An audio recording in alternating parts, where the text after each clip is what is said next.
I thought I was doing something good for science, but in the end, it was the worst thing I could ever have done. They thought they were coming here to take part in medical testing of a new drug. Something went wrong.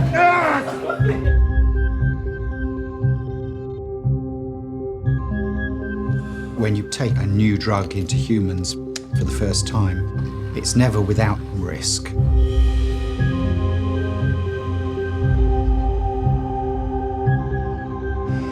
My whole body just went freezing cold and I started shaking. This wasn't something you could stop. Everything was happening all at once. Vomiting, screaming in pain. It was extremely scary. Hey Ryan, you still with me? We had no way of predicting how severe it was going to get. There was no rule book for how to deal with this. This was a mystery. They thought we looked like the Elephant Man. 6 men remain seriously. Everybody wanted to get a glimpse of these atrocious monsters.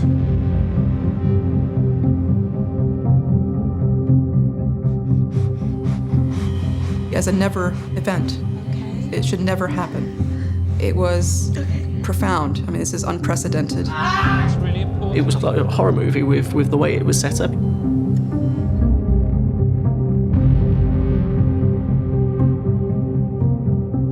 Something could have been tampered with, sabotaged, poisoned. I have never seen anything like this before. I was in intensive care, fighting for my life, and someone was responsible for that.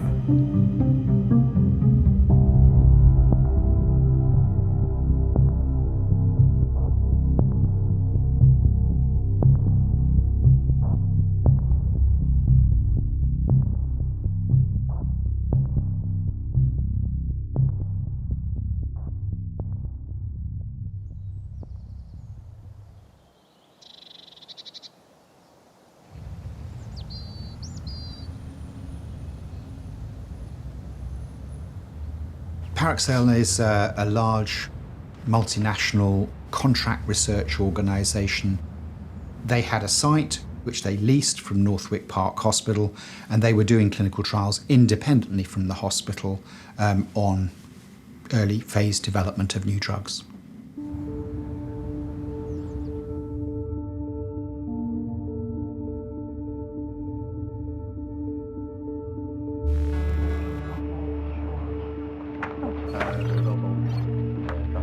I was about 31. I'd just come back from LA. I'd been there for 2 months doing an acting course for Screen. It was a really good time, but I'd managed to get a little bit of debt behind me. A friend of mine had done trials, and he said I should sign up. They were offering £2,000, and I thought that was okay. I was interested in the kind of historical, just the scientific contribution I could be making. When I saw the ad, I was like, £2,000 for 3 days' work seemed like a good deal to me, considering I'd done 2 previous trials, and it wasn't hard work.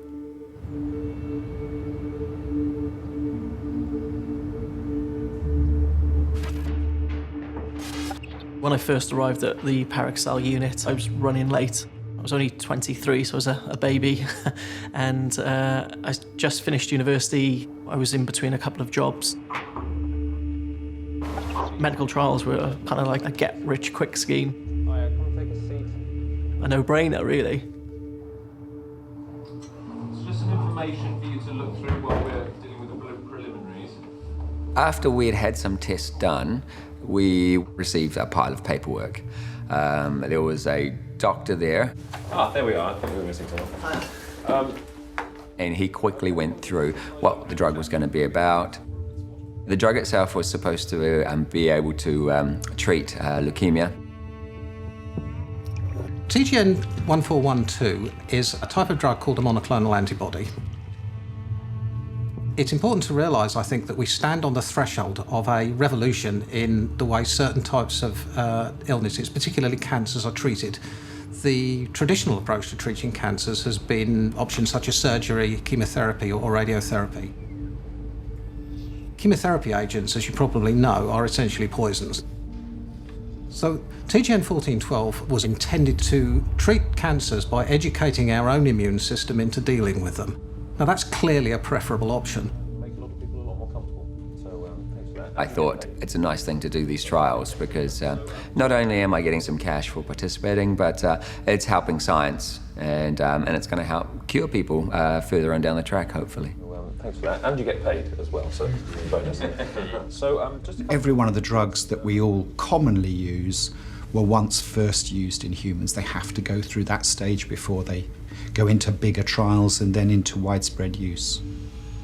This was a drug that had shown great promise in animal studies, and the TGN-1412 trial was a first-in-man study. And the first study in humans is about getting to understand how the body deals with the medicine, how it handles it. It was a first-in-man study. At the time, we didn't really kind of sink in about how important a first-in-man study is. It was never really discussed in great detail. It was just one point in 10, 15 points that was set out. the thing I need to get you to do now is to sign a consent form. Read through the... It's important to know that when one participates in a first-in-man study, all that's possible should have been done in the preclinical studies to limit any anticipated risk. But when you take a new drug into humans for the first time, it's never without some risk. We all knew there's a tiny element of risk, but the side effects were things like you could end up with hives, you could get anaphylactic shock, which is, we can get that from a bee sting. And you can even do a cosmetics trial and have the same reaction. So, hey, you know, there's no concern here. I don't ever remember having any second thoughts. I kind of breezed through and signed off quite quickly. It was a medicine being tested in a laboratory situation, approved by the government. What could go wrong?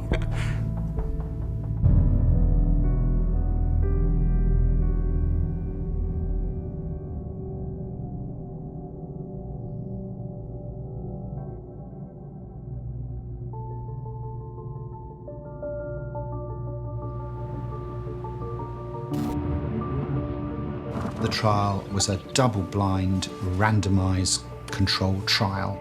And that means that some of the men will have had the active treatment and 2 of them will have had a placebo or dummy treatment that has no effect. Neither the clinicians nor the men themselves would know who has the active or inactive treatment. There was 8 of us. A bit of a mix of nationalities. Quite a good mix. I think it definitely covered the basis for men of our age. Just to get a good idea of how the body handles the drug, then it's better to have healthy people, usually men, because there's always the risk to the reproductive system of studying women. From looking around, I think I worked out that I was probably the oldest. I was 34 years old and I had lots to look forward to in my life. I'd just recently gotten engaged. We were planning a nice wedding for family, honeymoon, and hopefully children. The drug company looked at the highest dose without any adverse effects in monkeys, and then they scaled that back 500-fold to give the first dose in humans, giving what they felt was substantial leeway in terms of safety.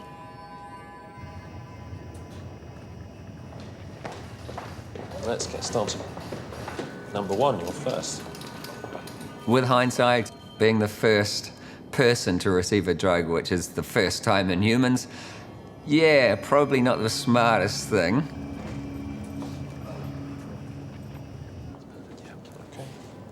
We're going to get ready and administer the compound.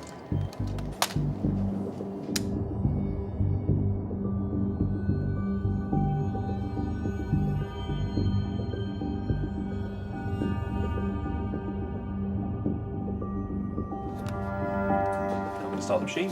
Okay. There we go.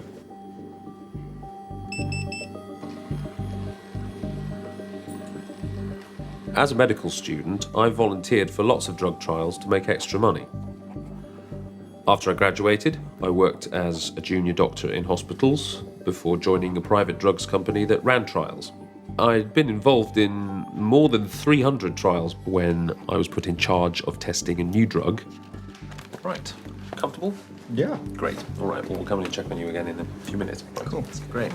Thank you.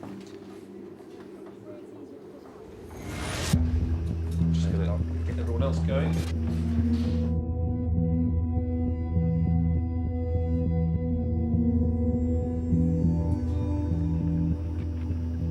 When you're in the ward and when you have everything connected to you, it gets a bit more real. You know, your feelings are a bit more, maybe nervous.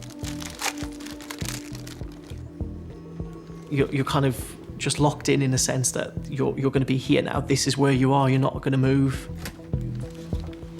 You know, like a long journey that you're trying to prepare for, and that was the setup then. Okay, I'm going to start the machine. Just do a time on that. Yeah.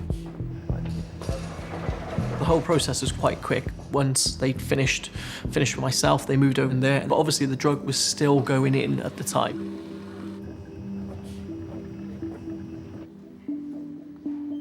I had a couple of books with me that I was really looking forward to getting stuck into.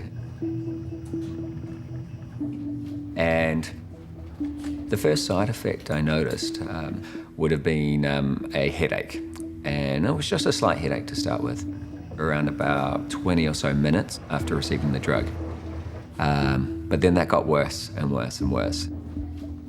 And it was not until the point where it was on the verge of a full-blown migraine that I put two and two together and say, hey, hang on a second, I just had this drug pumped into me and now I'm getting a migraine, which I never get. I need to be telling somebody about this. Nurse. I told the nurse that I'm having a major headache. This might help. She arranged a cold compress on my forehead, but she didn't give me anything for it because they don't want anything to taint the effects of the drug that they're testing.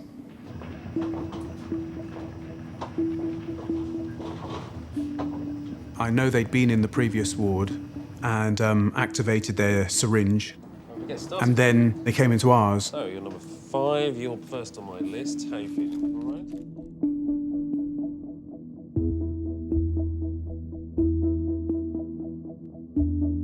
The machine is going to administer the drug slowly. Ryan was quite a bit younger than me. I think he must have been about 19 or 20. Okay, so that's patient 5. I think he was saving up for driving lessons or something. But no, he's a nice guy. I enjoyed talking to him. I didn't think it would have been done like such a production line. I think they would have given it and watched, and then the next person and watched. But it seemed like they just gave everybody the injection with 10-minute space.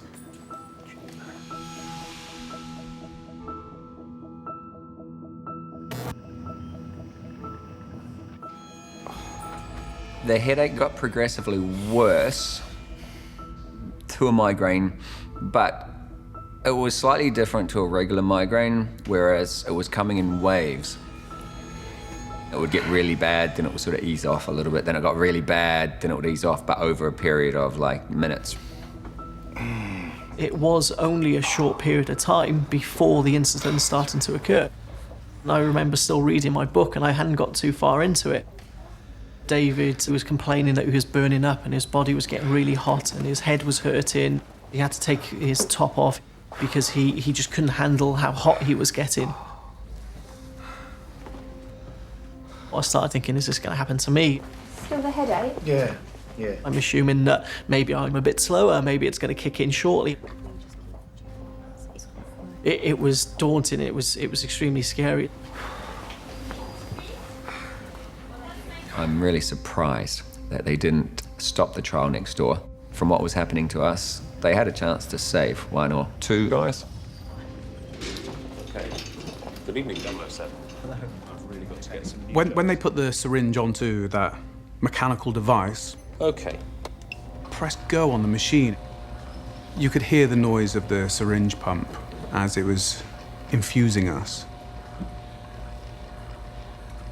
You can just see this liquid creeping down the clear pipe and going into your body. And it's an unusual situation knowing there's, to you, an unknown fluid going into your veins. It's a weird experience. After I'd given the dose to the 7th man, a nurse told me one of the men had a headache. While dosing the 8th, last but not least, the nurse returned and told me that the first man was feeling worse. Doctor.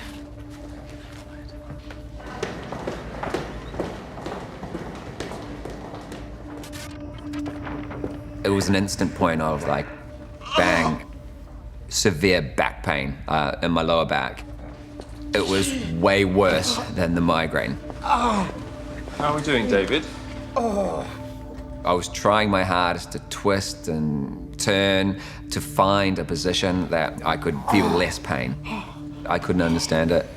It was so debilitating. It was horrible. How are we doing? And then the guy to my left started saying that he had a headache and his head was sore and his back was hurting. As bad as it sounds, it made me feel slightly better that I wasn't going through this on my own.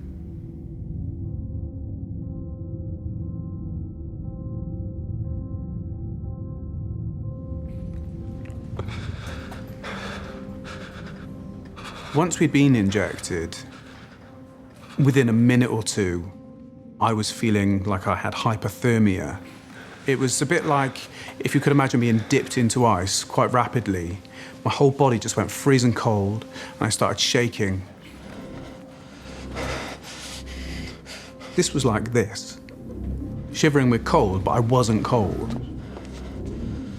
This wasn't something you could stop. It was just so extreme that it was just horrendous. Everybody was failing.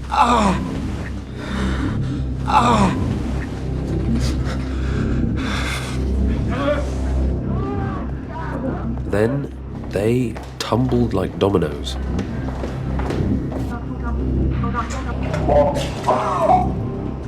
I remember being sick into one of those big yellow biohazard bags. Oh, it was terrible. I must have brought up a good liter of bile, just solid bile. Oh, God. It was all manic. Everything was happening all at once. They were vomiting. They were screaming in pain. People fainting. They can control their bowels. For some reason, patient 3 started to think he would do better if he got out of this place. He was saying things like, I don't want the money anymore, I just want to get out. He just started panicking, started freaking out. It's really important that you stay in the bed. He was begging, when he was saying he wanted to go home, he was screaming in pain, and which was the most kind of harrowing kind of moment because he was in complete agony. Come on, let's bring you back. Come on. Yeah, he just freaked. He just thought that they were out to get him and that he would do better if he actually got out of the hospital, as if getting out of the hospital, the pain will go away. Come down and relax, okay? The wards became chaotic. The men were getting worse. Their bodies were in shock.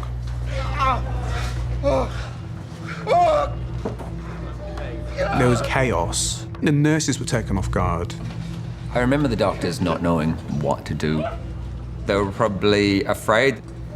They probably hoped it would only last a short time. They weren't expecting it to carry on and get worse and everything else that happened.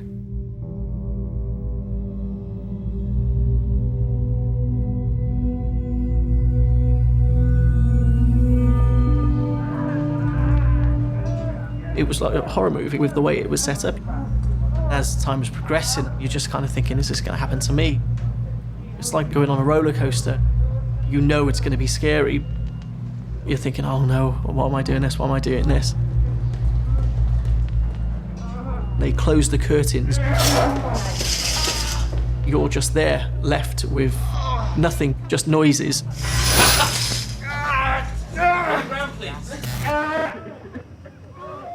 I was just like a ghost in a room. This must have just been terrible for everyone involved. Clearly, it was catastrophic for the volunteers, but I think it would have been really scary for the medical staff as well. It's not something you expect to see in your lifetime doing clinical trials, and suddenly there are people getting extremely ill all around you. Okay. It was obvious that there was something really serious going on.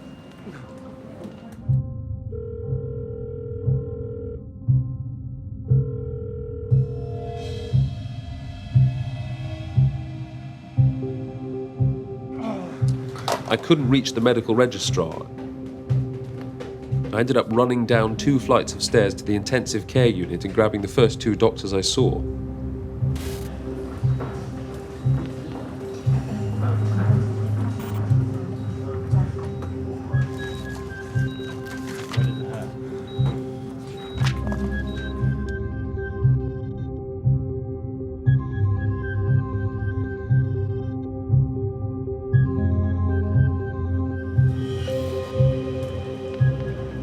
I was still unsure what was happening. Then one of the nurses came to unplug everything. I was told then to go get some food and someone would be with me shortly. I remember just kind of thinking, what have I just sat through? Just unsure of everything.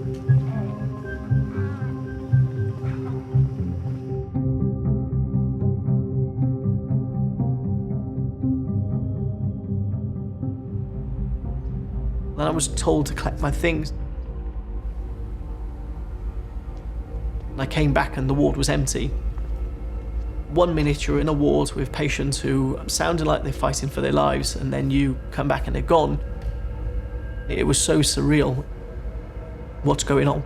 What's happening?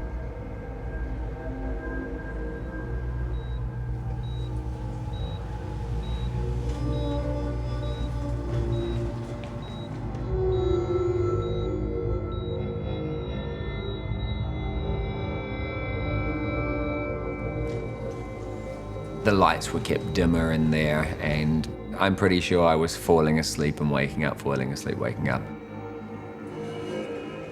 That whole day, where did it go? I felt concerned, but I still had a lot of trust in the company that were doing this trial. I believed that we were safe, and even though it wasn't feeling good, I would never have thought that we were at death's door.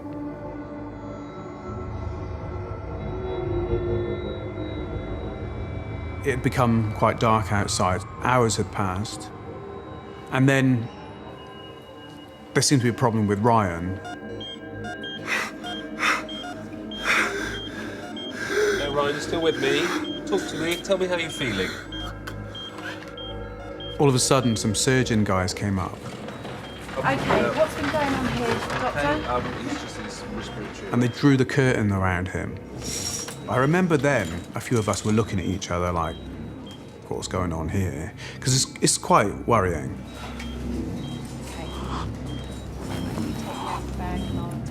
That was when I thought, okay, we could be in serious trouble. Is that what we've all got to look forward to? They then wheeled him away, connected to these machines. That was probably the moment that I remember thinking, this is scary.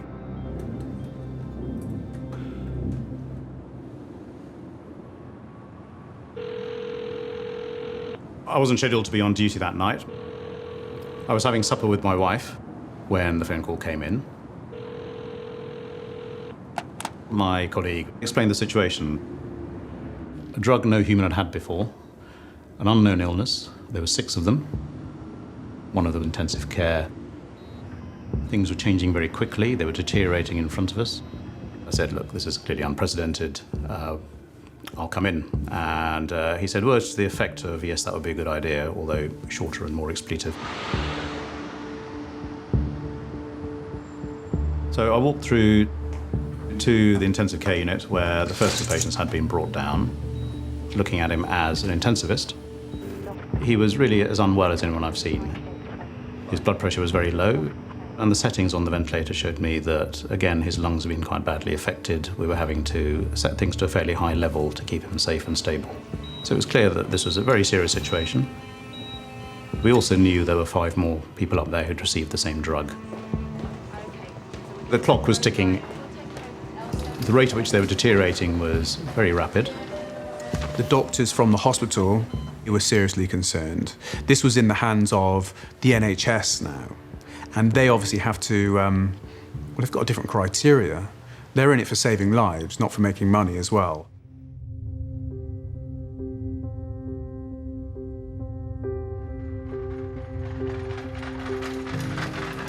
We knew that this was serious.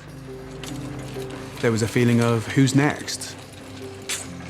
But then, not long after, the 2 guys came to collect me. I remember saying, but why am I being taken there? And he said, well, you're all very ill. And I remember saying, well, no one's going to die, are they?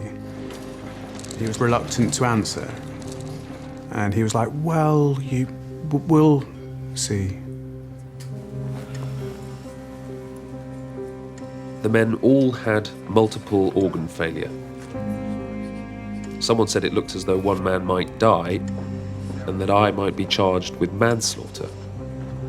I felt completely out of control. I don't remember being moved. I just woke up in a hallway outside of ITU. My temperature was really high. Apparently by that stage our organs had started failing. They wanted us to all have this mask on our face, solid on the face. It's because the blood and fluids were leaking into our lungs. How close I was to dying, it's hard to say. It's not something I went out of my way to find out. It's not something I wanted to know.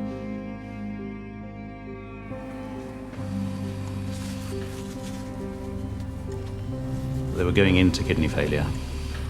We had a full intensive care unit at that stage. We'd generated 5 extra beds in the recovery area. What we didn't have was enough kidney machines to suddenly provide extra support. So by this stage of the night, there were police vans crisscrossing, carrying equipment from many hospitals, all converging on Northwick Park.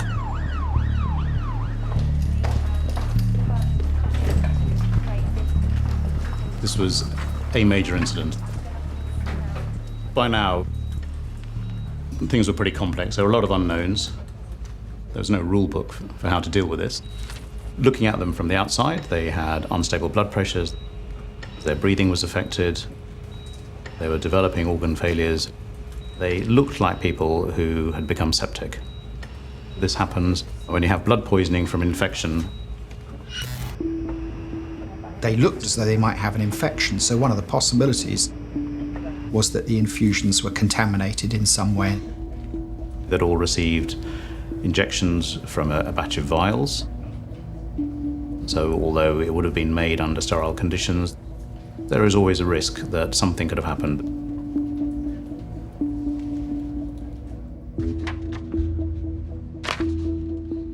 I kept going back to read the document that detailed everything known about the drug. It mentioned the unlikely possibility of a cytokine storm, an extreme immune reaction. Cytokines are small proteins involved in the inflammatory response, either to an injury or to an external infection.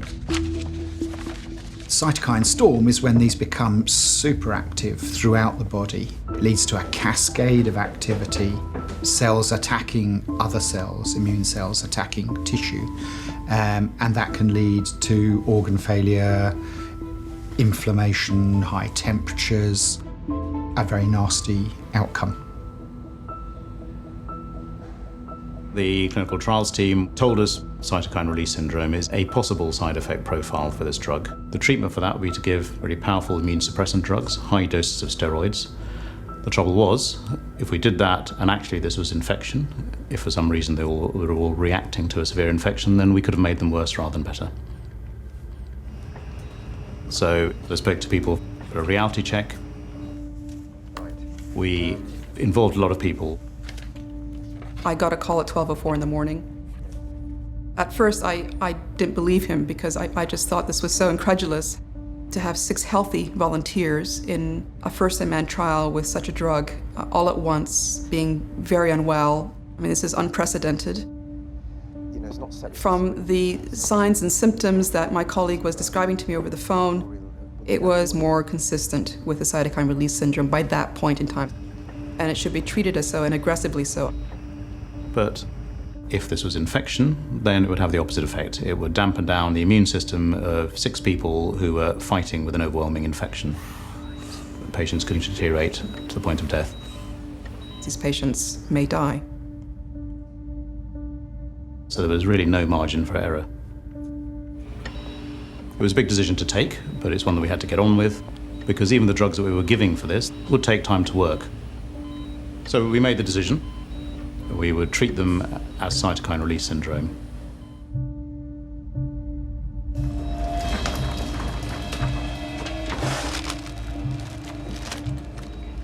So 1,000 milligram of steroids is a significant dose. Really all we could do is wait and see.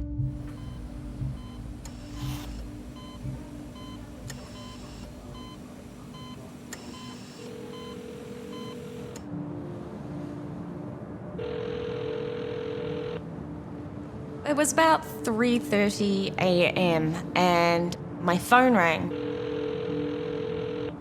It was one of the nurses, and she said that there had been an issue with the drug trial and I needed to get down to the hospital as soon as I could. It was really shocking news. My heart kind of raced and I had no idea what was really happening. What you're seeing is a response to that kind of pain that they're trying to deal with. Because in a nutshell, One of the doctors came out and explained that David was in very serious condition. He said he may look different, that what they'd been given was starting to swell their bodies. It's just round this corner. He just wouldn't look quite the same. You hold his hand and let him know you're here. I don't think anything could prepare you for what you see when you first go in. Okay.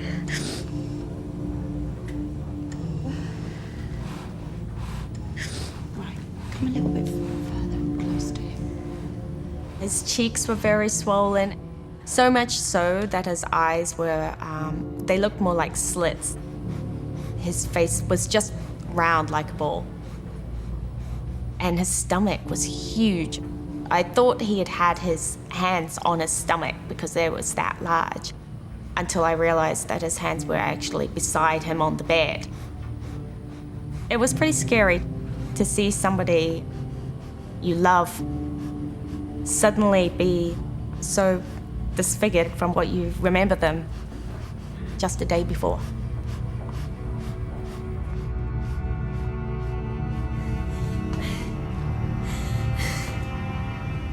A horrific feeling.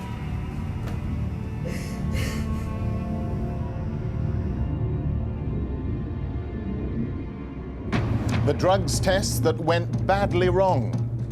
They thought they were coming here to take part in relatively routine medical testing of a new Doctors drug. here have been dealing with an extremely complicated set of circumstances, ones they simply haven't come across before. They are suffering from major organ failure. 6 men remain seriously ill in hospital after taking part in trials for a new medicine. The next day, I'm just glued to the news. They had multiple organ failure, they were in intensive care unit. All these emotions, you didn't want to think of the worst that could happen. The drugs trial Just went watching dramatically what's wrong. unfolding. The girlfriend of one of the victims says her partner is fighting for his life. Experts say the adverse reaction... The news had caught wind of this story, partly because that woman said we looked like the Elephant Man. So everybody wanted to get a glimpse of these atrocious monsters. In the morning, the story was all over the front pages. Somebody had used the words Elephant Man after seeing the swollen face and body of one of the patients. It became a headline that stuck. I was quite lucky that, physically, I escaped because I had the placebo. We're all there at the same time in the same place. Why am I the lucky one? It was like Russian roulette. I was just very fortunate that the blanks fell on me.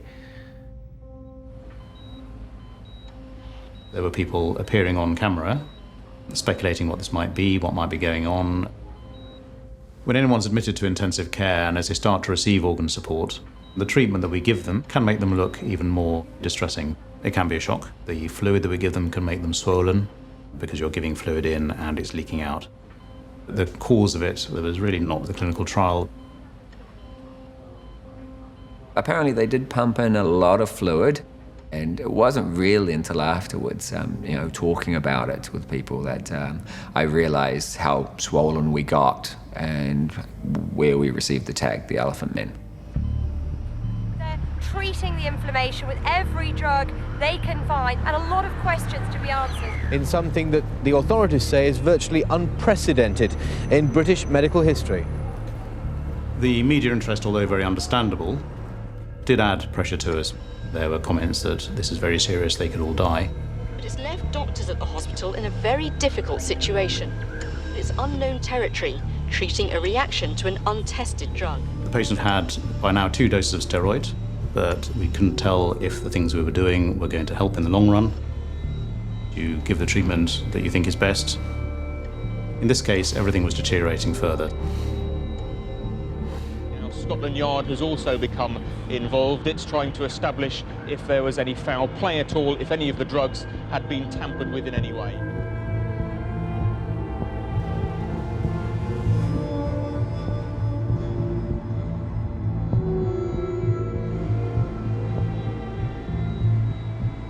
On the Tuesday morning, there was a phone call from the Special Crime Unit in the police.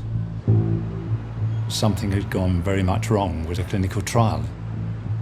A tragedy, a crisis that affected the lives of at least 6 young men. And I have never seen anything like this before. This was treated as a crime scene.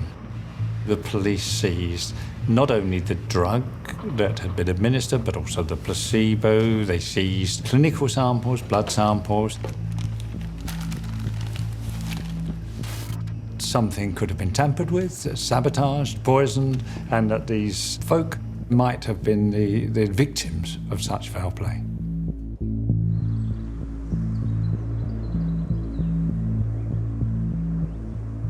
These drugs were seized and held under the rules of criminal evidence, so they came to us in sealed evidence bags. The first and basic level is that somebody made a mistake. It was the wrong drug, it had been mislabeled, it had been contaminated with something, it was the wrong strength. The basic pharmaceutical science of this drug had not been carried out properly. And of course, included in that list of possibilities is a possibility that someone had deliberately adulterated this drug. These are real people, and we owe it to them and their families to find out what had gone wrong. This needed to be investigated.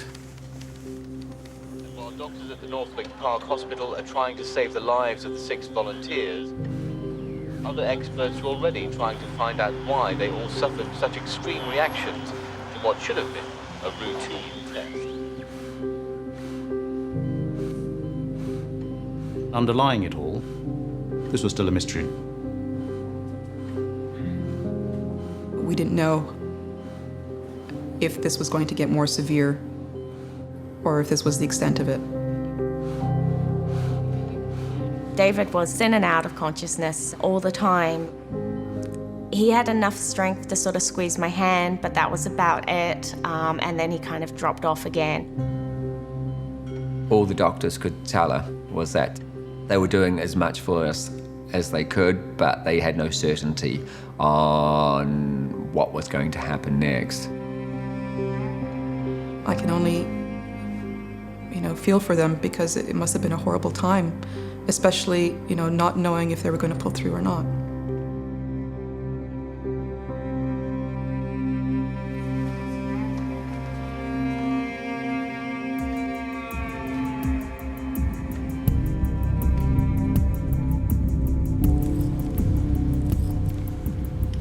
The first round of tests that were carried out were identity and purity tests. We were able to show very quickly, using a simple chemical test, that this was the right drug, it was the right strength, and it wasn't contaminated with anything else that would have caused this reaction. The next step was to understand why those preclinical safety tests hadn't worked.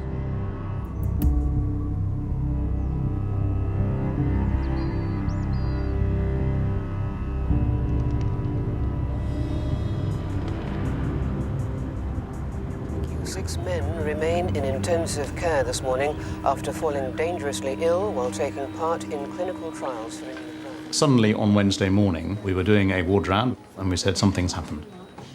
The 4 patients who were awake suddenly told us, almost within an hour of each other, I feel much better suddenly. After 2 days or so, that's when I could feel things were improving. His life wasn't on the line anymore. We all seemed to perk up. I remember feeling really hungry and feeling that I was going to be safe. The fevers all went down at about the same time, and even the 2 patients who were already on ventilators or in multi-organ failure, needing a lot of support, their fevers went down, some of their numbers started getting better. The signs of the underlying inflammation seemed to be burning out. I suppose everyone felt relief, but also we had to ensure that we weren't going to miss something in feeling that relief. It was a long way from knowing that they were completely out of the woods, but it was the first sign we'd had that things might be turning a corner. And it was striking how it all happened in all of them simultaneously. It was almost like a switch going off. Great.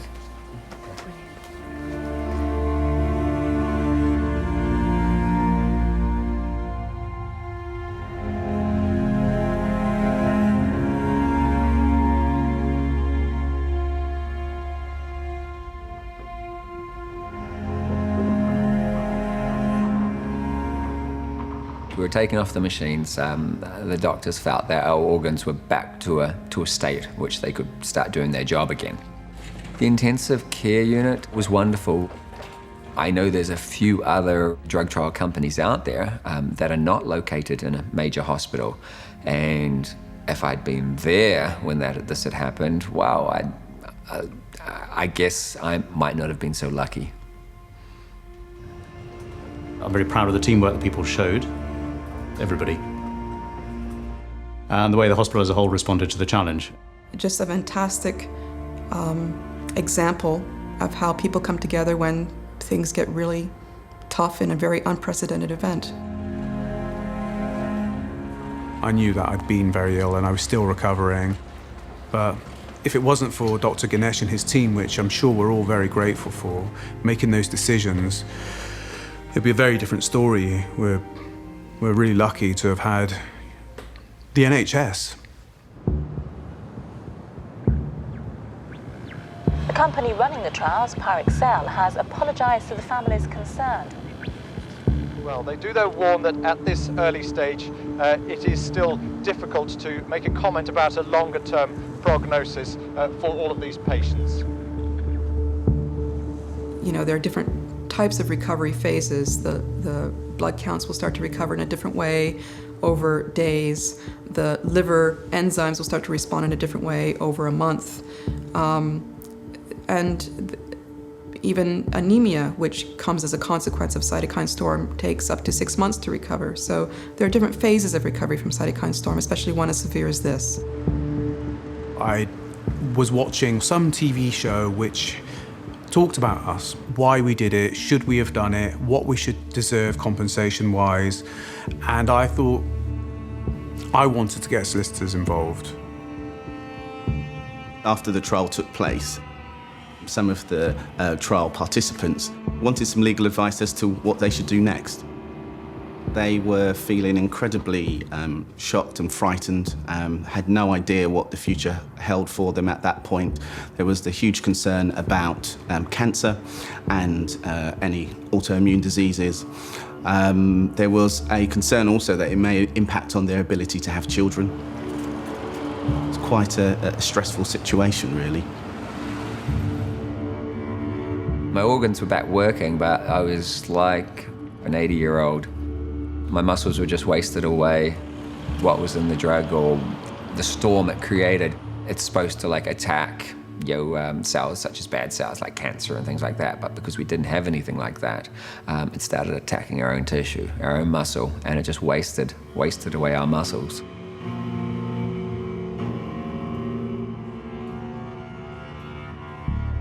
I definitely remember thinking that although they say we could be okay within 3 years, there was the concern that we wouldn't, because who knows what's going to happen. There's the chance that all of us end up with the same illnesses. And then what happens? We had no immune system at all. So we were given instructions on not to go on the tube or trains or buses, just in case, if someone was to cough near us with some sort of germs, we'd have no way to fight it off.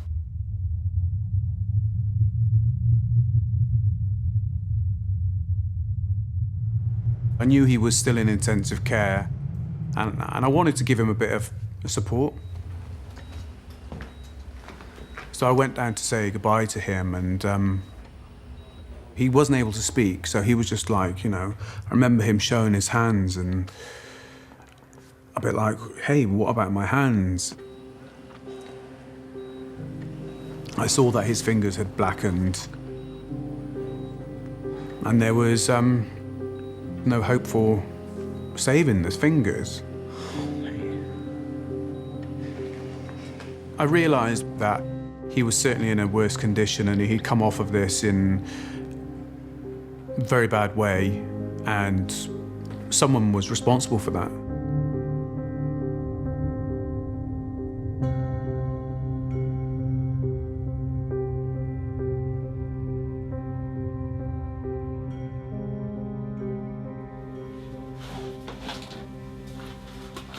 For me, one of the most shocking features of the drug trial was the spacing between the doses. Our clients were being injected with this new monoclonal antibody in quite quick succession. Some of our clients were left actually starting to experience problems, whilst others were actually just being injected for the first time. That, even from a layman's point of view, seems ridiculous, frankly. It's another significant concern. They seem to receive the whole drug in 3 to 6 minutes. I'm not sure that the preclinical testing on animals was done at that pace.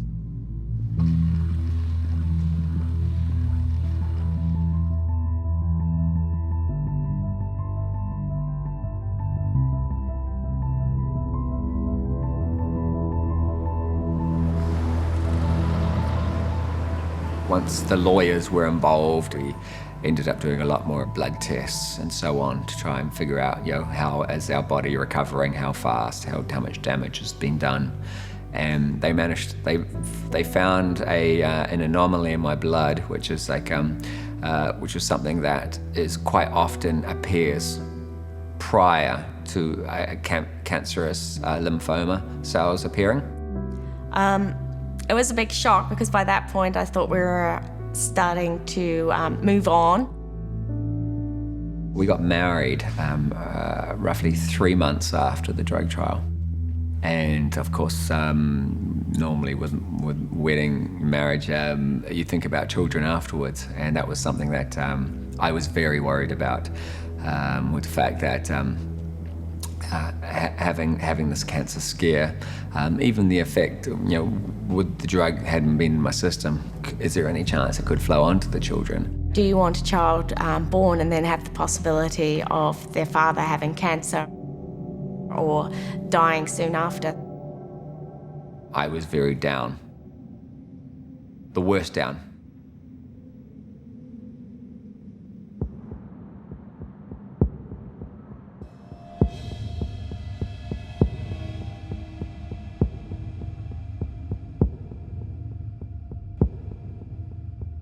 Those findings were that the trial had been conducted as intended, and we had not discovered anything that was deliberately or unintentionally wrong with the way in which that trial had been managed.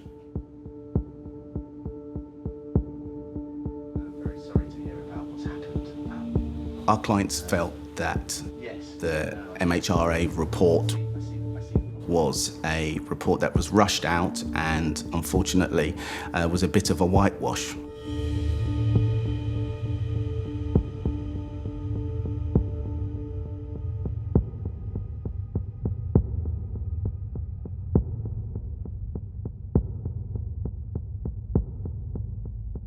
The MHRA saying that it was unpredictable is just their way of passing blame, because they're the ones who said it was an okay trial to do. I believe that the decisions that were taken were entirely appropriate and consistent with the current state of scientific knowledge. And I don't think anybody can be held responsible for knowing something that they don't know and they couldn't know at the time. Parexel embarked upon a medical trial and they were ill prepared. They didn't have any backup. Everything we did had followed protocol. If you knew what was going to happen, you wouldn't need to do it. That's why you do trials. They should have had an idea of what to do. Positive things didn't really start happening to treat us until they involved the outside community, and they had the answers. There were people saying that it was rushed, and they didn't feel that it was happening in a considerate way. It was all about it being churned over, on with the next one, on with the next one. And so we probably felt disgruntled, like we were just cogs in the machine. And we were human guinea pigs, and nobody wants to feel that way.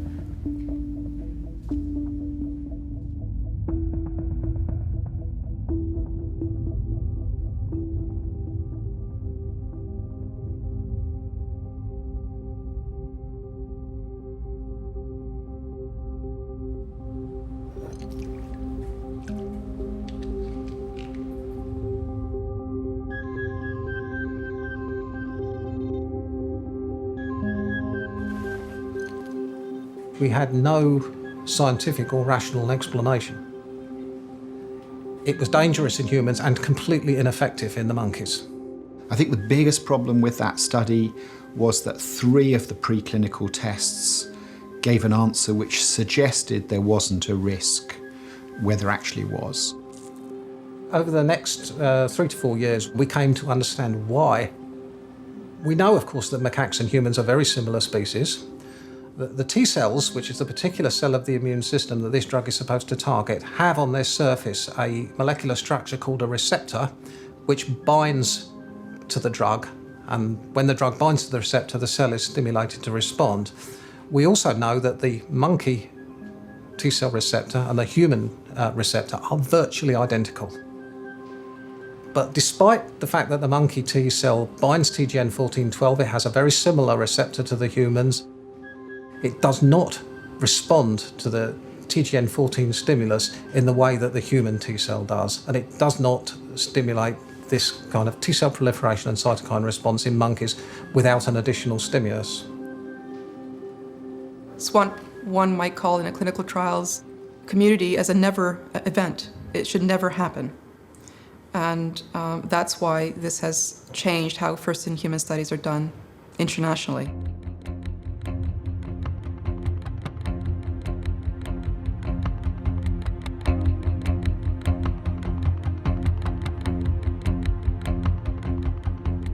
The independent review was commissioned by the Secretary of State for Health. The findings of the review were really very interesting in that they recognised and developed areas where we could improve our practices. One of the critical recommendations was that where individuals are receiving a drug for the first time, that drug shouldn't be given to a number of volunteers all in the same day. There were other recommendations in relation to the size of the dose that the individual should receive. Clinical trials are certainly safer than they've ever been because there is now more attention to the potential risks.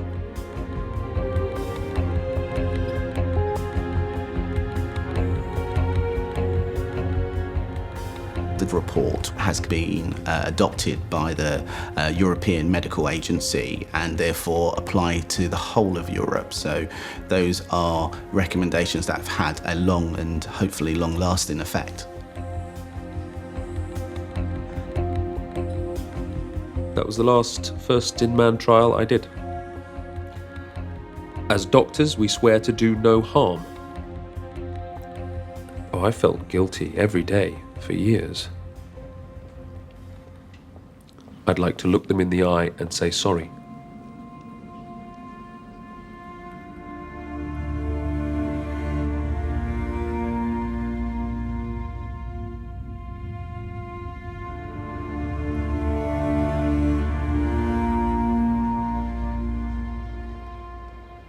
Summing up the whole period, that whole miserable, sad time, I would just simply say I was unlucky. But it didn't kill me, and that's pretty good. We have 3 kids now. Having my first child, with the fact that there's a chance we might not have been able to have kids, made it even more special.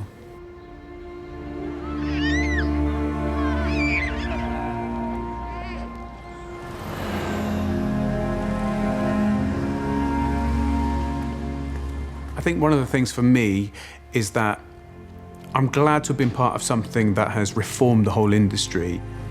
And the trial has made me realise that life is quite precious and that we need to make the most of it, really, and have a sort of healthy mindset about being alive. I think medical trials are very important, and it's to advance our knowledge in medicine. And it's not really until you have a loved one that is really sick and could be dying, and they're saved by a drug which is obviously went through this sort of drug trial initially. Do you fully appreciate how important those things are?